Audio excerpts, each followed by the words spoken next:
두서없이 그냥 한번 슬라이드에 이렇게 적어봤습니다. 뭐 체외순환 이론은 어떻게 해야 되고 체외순환 경험은 어떻게 할 것인가, 뭐 심장수술 관련돼서 이론을 또 뭐 어떤 걸 알아야 되고, 뭐 심장수술에서의 혈액의 순환은 또 어떻게 될 건가, 뭐 체액량의 구성은 또 어떻게 확인을 하고 이거를 적용을 할 건가.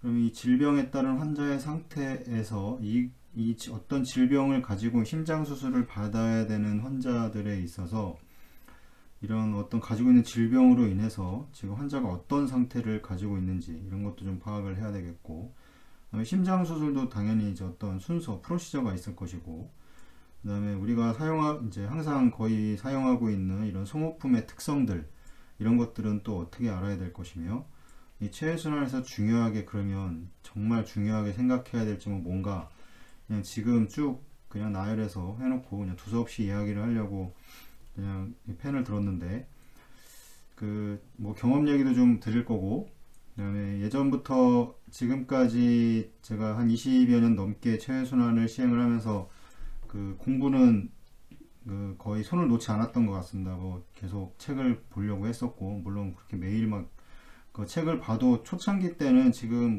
이제 연차가 되신 분들은 이제 뭐 20년 저랑 비슷하거나 더 많이 하신 분들은 이제 본인만이 가지고 있는 어떤 경험과 그 다음에 어떤 그런 이론을 가지고 체외순환을 운영한다고 생각을 하는데, 이런 거를 말씀드리는 거는 이제 시작하신 분들을 위주로 말씀을 드리는 겁니다. 제가 그래서 뭐 제 슬라이드에 유튜브에 올리는 어떤 내용들도 보면 다 이론들만 올리고 있는데, 그만큼 이론이 중요하기 때문에 이론들만 올리고 있는 겁니다.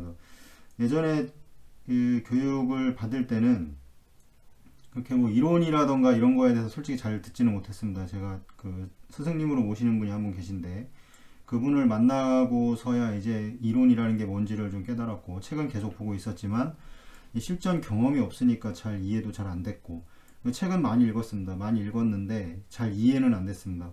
근데 나중에 이제 실제 경험을 하면서 그 이론이 바탕이 되니까 이제 좀 이해가 빨라지게 되고, 그래서 이론을 공부를 해야 되겠다, 그래서 좀 더 계속해서 책을 보려고 노력을 했었고, 이런 과정이었는데, 그래서 제가 가리키거나 저한테 배웠거나 지금 제가 관여를 하고 있는 후배들은 꼭 제가 이론 책을 많이 보라고 이 얘기를 합니다. 그래서 뭐 체외순환 관련된 책도 많이 보고, 그 다음에 모여서 컨퍼런스도 매달 한 번씩 했는데, 뭐 코로나 이후로는 못하고 있지만, 그래서 온라인 컨퍼런스도 이제 종종 하려고 했는데, 이제 뭐 제 개인적으로 너무 바쁘기도 했고, 그래서 좀 지금은 잠시 멈춰 있는 상태이긴 합니다. 근데 뭐 유튜브에 비슷한 내용들을 올리고 있으니까 뭐 보시는 분들은 뭐 보겠지만, 뭐 다들 아시겠지만 이게 뭐 대중적으로 누가 보는 그런 내용들이 아니기 때문에 좀 어렵거나, 저도 다 알지는 못한다고 계속해서 말씀을 드리, 다 모릅니다. 어떻게 알 수가 없고, 이거 어떻게 다 알겠습니까, 이거를.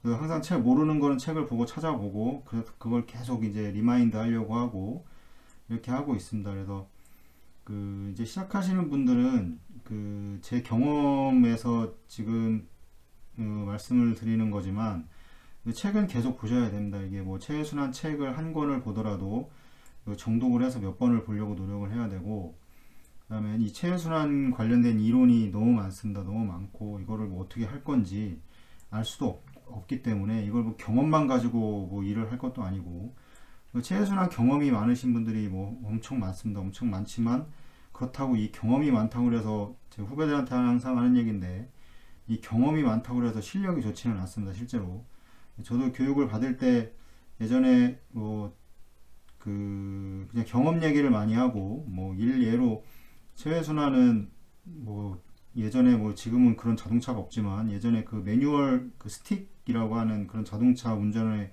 빗대어서 출발은 힘들지만 출발하고 나면 괜찮다, 뭐 이런 식으로 교육을 받았었고, 좀 이제 말도 안 되는 좀 그런 얘기죠. 출발을 하고 나서 그 뒤에 계속해서 지속적으로 환자를 판단을 하려면 결국에는 어떤 이런 체외순환 이론이 분명히 바탕이 되어야 합니다. 경험이 아무리 많아도 이런 걸 알 수가 없습니다. 경험이 뭐 또 예전에 뭐 교육받을 때는, 초창기 때 교육받을 때는 뭐 뭐 리저버의 볼륨이라던가 이런 거에 대한 뭐 어떤 어느 이론도 제가 들어본 적이 없습니다. 제 교육받을 때는 거의 제가 공부를 하면서 이제 제 스승님을 만나면서 이제 그런 얘기들을 이제 계속 듣게 됐고 이제 그런 것들이 궁금해졌고 그러면서 나름대로 공부를 많이 했는데 보통 일례로 이런 얘기를 많이 하셨습니다. 예전에 무슨 얘기를 많이 하셨냐면 자꾸 심장 수술하는 거 서전이 심장 수술을 위해서 하고 있는데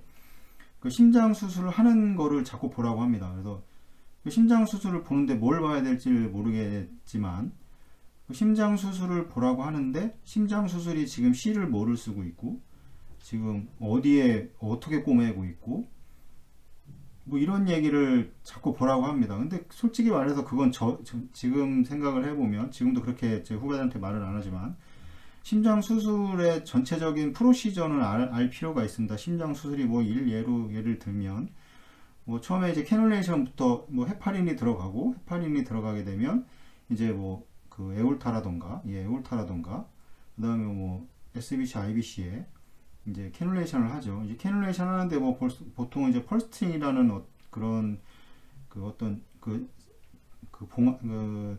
펄스팅이라고 하는 그 실을 떠서 거기에다 캐놀라를 넣고 그걸 이렇게 조이듯이 해서 이제 보통 얘기를 하는데 그래서 펄스팅이라고 얘기를 하는데 근데 저희가 그거를 알 필요는 없습니다. 그냥 다 서전이 하는 일이지. 저희는 캐놀레이션을 하고 캐놀라가 다 진행이 되고 에올타에도 들어가고 그러면 저희가 봐야 되는 거는 결국에 이제 캐놀라의 드레인을 만약에 시켰을 때 이제 체외순환을 가동을 했을 때 이제 드레인이 잘 되는지 안 되는지 이거를 파악하는 게 더 중요합니다. 뭐 저희가 왜 이런 펄스트링을 두고 에올타의 펄스트링을 두고 이거에다 캐놀라를 넣고 이런 거를 왜 알아야 되고 펄스트링이 뭐 오른쪽으로 돌아가든 왼쪽으로 돌아가든 이런 건 저희가 솔직히 알 필요는 없습니다. 그냥 순서 지금 어디 하고 있는지만 알면 됩니다. 그리고 뭐 에올타에 실이 뭐 몇 개가 들어가는지 이런 거를 저희가 알 필요가 없는 겁니다. 근데 이런 거를 자꾸 강조를 하시고 근데 그때는 뭐 그래서 알으라고 하니까 뭐 하긴 하는데 나중에 저도 연차가 쌓이고 이제 경험이 쌓이면서 이거는 우리 분야가 아닌데 왜 이거를 알아야 이런 거를 왜 교육을 자꾸 보라고 하고 그랬을까. 오히려 저희가 봐야 되는 것들은 이제 이런 것들입니다. 그런 왜 이제 드레인이 캐놀라가 뭘 선택을 해줬고 캐놀라가 어떻게 삽관이 됐고 그 다음에 심장 수술을 함으로 인해서 거기에 뭐 실이 몇 개가 들어가고 뭐 이런 게 중요한 게 아니라 그 환자가 뭐 어떤 질병이 있을 겁니다. 그 환자가 가지고 있는 이제 질병 자체가 있을 텐데 뭐 AR도 있고 뭐 AS도 있고 여러 가지 많죠. MR도 있고 뭐 MS도 있고 뭐 TR도 있을 거고 그럼 AR, 뭐 AS, 스테노시스, 뭐 트라이커스피드, 뭐 리거지테이션, 뭐 이런 것들, 이런 거로 인해서 이 환자가 지금 어떤 상태인지를 파악하는 게 심폐기에서는 더 중요합니다. 이게 실제적으로 이런 모든 것들이 다 뭐와 관련이 있냐면 결국에는 어떤 체액량과 관련이 있고 이 체액량이 문제가 생기면 이제 일렉트로라이트 밸런스에도 문제가 생기고 여기에서 지금 뭐 메타볼릭 엑시도시든지 알칼로시스인지 이런 것들이 더 파악하는 게 중요한 거지. 우리가 뭐 여기에 펄스팅이 어떻게 들어가고 뭐 판막이 지금 뭐 C를 몇 개 꼬매고 거기에 뭐 프롤린을 쓰니 뭐 뭘 쓰니 이런 건 저희 심폐기한테는 전혀 중요한 내용이 아닙니다.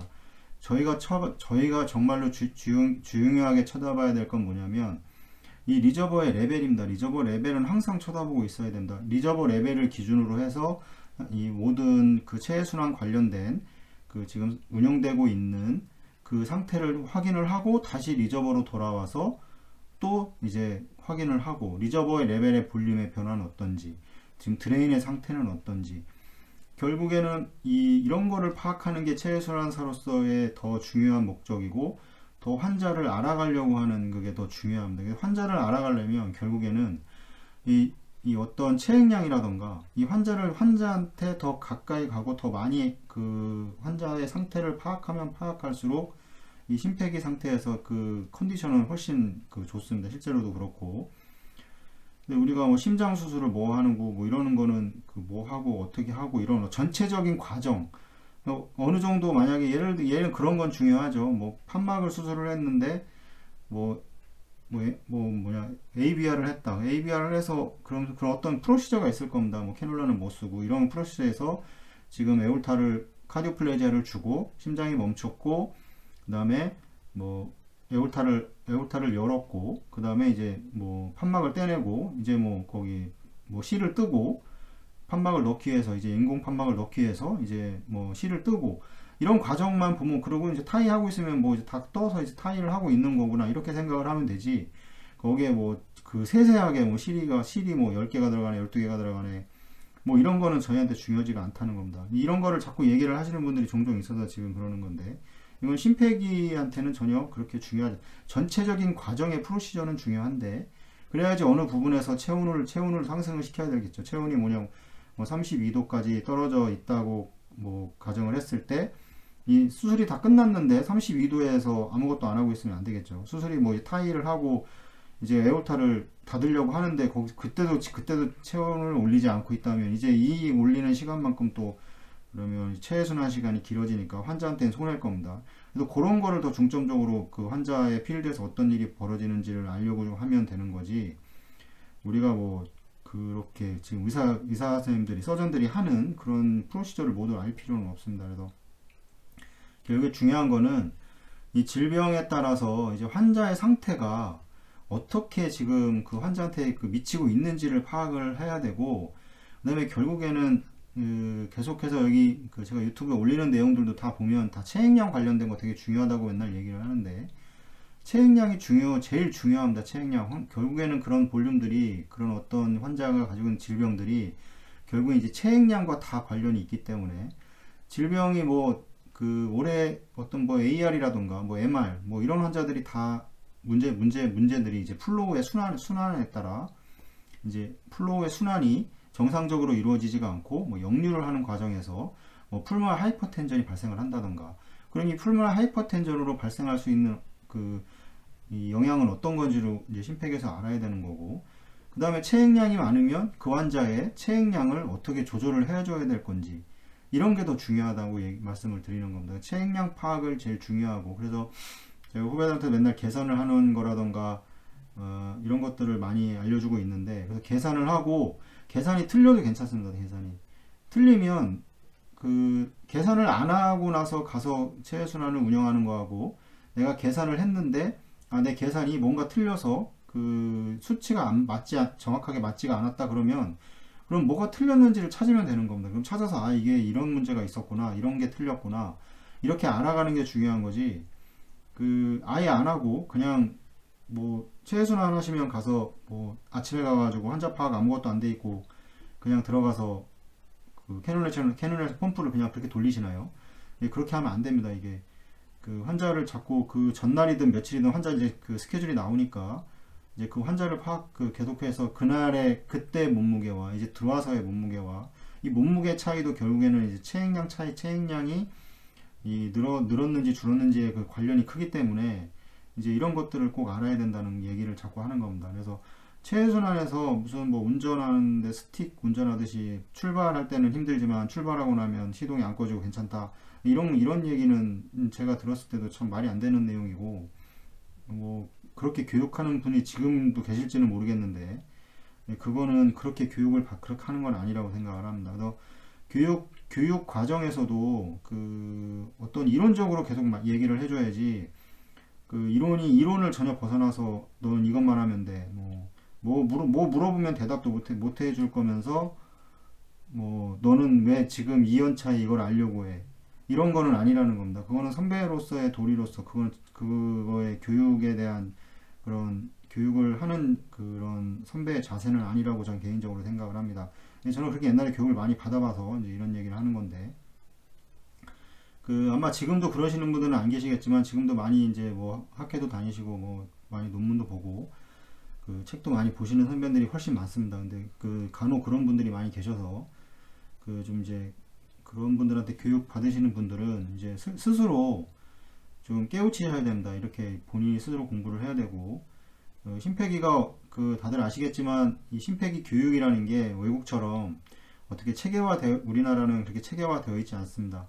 어떤 뭐 라이센스도 존재하지가 않고, 뭐 수술 케이스도 뭐 외국에 비하면 뭐 그렇게 많은 것도 아니고, 수술 케이스가 많지가 않으니까 이제 체외순환사도 뭐 가장 메이저급들에는 뭐 10명이 넘게 있지만, 그 외에는 답은 뭐 많아요. 뭐 진짜 적은 데는 저도 지금 혼자 하고 있는데, 케이스는 뭐 저희도 100개 가까이 합니다. 한 대는 저 혼자 하고 있는데 다 그런 식입니다. 이제 그런 식으로 하기 때문에. 그리고 교육이란 자체가 다 어떤 커리큘럼이 있어서 그렇게 쭉 가는 게 아니고, 그 병원에 가서 그 케이스 하는 거 쳐다보고 이제 거기서 교육이 잘 되면 이제 괜찮은 펌프가 심폐기가 되는 거고, 이제 그렇지 않으면 가서 또 이제 뭐 3개월, 6개월 이렇게 교육을 받아봐야 가면은 또 다시 해야 되고, 이게 상당히 좀 긴 시간이 필요합니다. 그래서 긴 시간 동안 그렇다 그러면 뭐 3년, 5년, 10년 긴 시간 동안 어떤 깨우침이 있어서 잘 배우면 좋겠지만, 실제적으로는 대부분 그렇지 못합니다. 그래서 좀 그게 이제 전부라고 생각을 하고, 그래서 이거를 하면서도 마찬가지, 저도 뭐 많지는 않지만 몇 명을 가리키고 뭐 2, 3년씩 계속 가리키면서 계속해서 이론적인 얘기를 해주고, 경험 얘기는 잘 안 합니다. 제가 홈프 돌리면서 뭐 이럴 때는 이렇게, 이럴 때는 이렇게 돼, 이럴 때는 이렇게 돼, 뭐 이런 거는 그렇게 얘기를 하면 안 됩니다. 뭐 그렇게 따지면은 체외순환 과정에서 모든 생기는 일들이 뭐 수만 가지가 될 수도 있는데, 그런 것들을 그런 상황에 따라, 경험에 따라서 그거를 다 알아야 된다는 거는, 이건 일단 말이 안 되는 겁니다. 이거는. 그래서 기본적인 이론을 알려주고, 이게 왜 순환은 결국에는 심장 이 순환을 잘 안다고 생각을 하시는데, 이 순환을 정확하게 물어보면 이 순환에 대해서 잘 이해를 못합니다. 정확하게 이 순환에 대해서 이해를 못하면, 뭐 이 순환 자체를 이해를 못하면, 뭐 가장 뭐 예를 들면 이 파샬 바이패스를 운영하기가 힘들고, 그 다음에 랩트 하트 바이패스도 운영하기가 힘들어요. 왜냐면 순환 자체를 이해를 하지 못하기 때문에. 어디가 에올타가 가만히 이제 클램프를 하게 되죠. 이렇게 이제 클램프를 하는 순간 이제 순환 자체가 바뀌어 버리는 이런 경우도 생기게 되고, 이런 것들을 다 어떻게 경험으로 다 얘기를 해줄 수가 있겠습니까? 이거는 결국에 이론 공부를 해야 되는 거고, 이론 공부를 하고 그 다음에 이제 그런 케이스를 이제 그 위에 선배와 이제 케이스를 경험을 하면서 이제 하나씩 알아가는 겁니다. 이게 결국에 이제 그 위에 선배가 누구랑 같이 일을 하느냐가 가장 중요한, 심폐기가 발전을 할 수 있는지 없는지 그런 중요한 어떤 조건이 될 것 같고, 그래서 지금 시작하시거나 이제 얼마 안 된 선생님들도 책을 좀 많이 보시고, 저도 지금 거의 뭐 책을 매일 보고 있고, 수술이 뭐 바쁜 날은 못 보지만 계속해서 또 슬라이드를 저도 올려야 되기 때문에 계속 슬라이드를 이것저것 만들려고 계속 책을 찾아보고 보고 있고, 지금도 그렇게 하고 있습니다. 지금 그래도 뭐 거의 한번 스스로 생각을 해보셔야 됩니다. 환자 심폐기 이런 의료기사가 환자 생명에 이렇게 매우 가깝게 근접해서 일을 하는 직업이 그렇게 많지가 않습니다. 사실 보시면 그만큼 책임의식도 강해야 되고, 그 다음에 윤리식도 있어야 됩니다. 그리고 환자를 파악을 하려고 그렇게 노력을 해야 됩니다. 근데 환자 파악이 안 돼 있는데 펌프를 돌렸다. 근데 환자가 괜찮더라. 이거는 뭐 그때는 괜찮을 수 있죠. 하지만 그 환자가 괜찮다는 보장은 또 어떻게 그거를 또 장담을 하겠습니까? 저도 잘 모르겠는데, 저도 환자 수술하고 나면 항상 나가서 환자 계속 파악하고, 뭐 소변은 잘 나오는지, 환자 아이온은 어떤지, 이거 항상 체크합니다. 그리고 저는 수술에 들어가기 전부터 그 환자를 파악을 웬만큼 해서 얼만큼의 볼륨이 많이 제거가 돼야 될 건지, 이런 것들도 또 어느 정도 예상을 하고 들어갑니다. 그 다음에 뭐 이런 것들을 하고 들어가는데, 뭐 그런 거를 계산조차 안 하고 들어가서 그냥 예로 헤마토크리트의 그런 어떤 히모다일루션 관련돼서 그 헤마토크리트 드롭이 얼마나 될 건지, 이런 아주 기본적인 계산도 안 하고 그냥 루틴으로 피를 2개, 3개 넣고 수술하거나 뭐 이런 거는 안 된다는 거죠. 다들 아시다시피 혈액을 사용하지 않기 위해서 외국이나 우리나라도 마찬가지지만 제가 논문 하나 올려드렸었는데, 이 혈액을 사용하지 않기 위해서 엄청나게 많은 노력들을 합니다. 근데 아직도 이게 우리나라의 대부분에서는 그냥 이런 게 없이 그냥 루틴으로 피를 사용한다거나, 뭐 피를 굳이 뭐 사용을 안 하라는 게 아니라, 근데 어떤 생각을 가지고 해야 되는데 그냥 어떤 계산이나 이런 것도 없이 그냥 피를 사용을 하고, 뭐 2개, 3개, 많게는 뭐 몇 개씩 사용을 하고, 이런 것들은 이제 기본적으로 그런 지향이 돼야 된다고 저는 개인적으로 생각을 합니다. 제가 뭐 이런 얘기를 하는 거는 여기에 보시는 유튜브에서 지금 보시는 분들은 뭐 그 하기 전에 다 듣는 건 아니니까 제 개인적인 생각은 결론을 말씀을 드리면 이런 여러 가지 체해순환에서 내가 진짜 중요하게 생각해야 될 점은 심장수술 의사들이 하는 이런 심장수술의 프로시저가 중요한 게 아닙니다. 중요한 거는 그 전체적인 과정, 지금 뭐 하고 있는지를 그 큰 아웃라인을 보고 거기에 맞춰서 체해순환이 운영이 되면 되는 거고, 정작 중요하게 생각해야 될 거는 이런 것들입니다. 소모품 우리가 쓰고 있는 옥시네이터부터 시작해서 캐놀라까지 너무 많은 소모품들이 사용되고 있는데 이거에 대한 그 스페시피케이션을 정확하게 알고 있는지 자기 스스로 한번 물어봐야 되고, 그 다음에 여기서 파생되는 여러 가지 뭐 용어들이 많이 있습니다. 이 용어들을 내가 다 이해를 하고 있는지, 이런 것들을 공부를 해야 되는 겁니다. 이런 것들을. 그 다음에 이 질병, 뭐 여러 가지 질병이, 심장수술에 대한 질병은 많죠. 많은 중에 그렇다고 엄청나게 소아를 제외하고, 소아는 뭐 워낙 더 많으니까요. 소아수술은 요즘 거의 뭐 그렇게 많지가 않습니다. 그 하는 병원에서만 하고, 대부분 다 이제 어덜트만 수술을 하기 때문에 제가 대부분 어덜트 위주로 말씀을 드리는데, 이 질병이 환자에게 어떻게 영향을 미치고 그게 심폐기에 어떻게 작용을 하는지 이거를 파악하는 게 더 중요합니다. 이것도 저도 이거를 이렇게 지금 한다고 여기서 뭐 유튜브에다 올리고 이러지만 저도 잘 모릅니다. 그래서 이거를 파악하기 위해서 이 CPV 관련된 책을 보면 잘 안 나와 있습니다. 이게 결국에는 이제 내과적으로 가서 내과 책을 좀 봐야 되는데, 내과책하고 이제 마취과에서 나오는 이 책들이 있습니다. 왜냐하면 이 내과라는가 마취과 선생님들은 그 환자를 파악하기 위해서 그 책의 내용들도 다 그런 내용들입니다. 그래서 이제 이걸 보면서 공부를 많이 했는데, CPV 관련된 책에서도 마찬가지로 이제 여러 가지 심장수술 이런 것들은 다 알 수가 있는 거죠. 추천하고 싶은 거는 이런 내과학이라던가, 내과학의 순환이라던가, 그 다음에 내과학의 이제 체액량, 이제 신장 관련돼서 체액량 관련된 이런 책들이 상당히 되게 좀 잘 나와 있습니다. 그 환자를 파악할 수 있는. 마취과학에서는 이 심장 마취 관련돼서 이제 어떤 전체적인 체액량 자체를 알아야 되기 때문에 마취과 선생님들은 그거에 대한 책들이 또 많이 있습니다. 그래서 거기서 내가 이해하기 쉬운 거 이런 거를 골라서 공부를 하시면 이 심폐기 하는데 상당히 도움이 많이 되실 겁니다. 실제 저도 지금 도움이 많이 되고 있고, 제가 21년 됐는데 만으로 21년 중에 제가 이거 정말 심폐기를 이해하고 이제 좀 환자가 좀 알 것 같다 이런 게 길어야 10년도 안 됩니다. 이게 그 나머지 10년 동안은 뭐가 하기는 했는데 잘 모르면서 했던 시간이고, 제가 이제 정작 아는 거는 10년이고 이 10년 중에서도 한 6년 7년 정도밖에 안 되는 것 같습니다. 제가 그냥 가만히 생각을 해보면 저의 앞으로 더 발전을 하려고 노력을 하고 있는 거죠.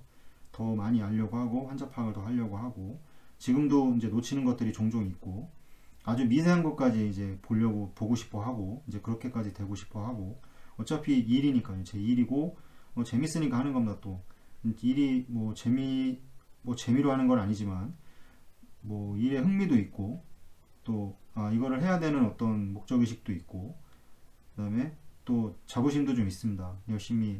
지금까지도 열심히 하고 있었고, 이제 시작하시는 선생님들은 이제 이런 것들을 좀 생각을 하셔서 이제 한 번만 보지 마시고 여러 번 봐서 이해를 할 수 있도록, 한 번만 봐가지고는 절대 알 수가 없습니다. 저도 책 한 권 사면 뭐 7, 8번씩 보는데 똑같은 내용을 모르면 또 보고 이해 안 되면 뭐 구글링도 해서 찾아보고 여러 가지에서 이해를 하려고 노력을 하고, 그 이해가 돼서 제게 되면 이제 그런 게 체해순환 과정에서 다 그 반영이 되는 것 같습니다.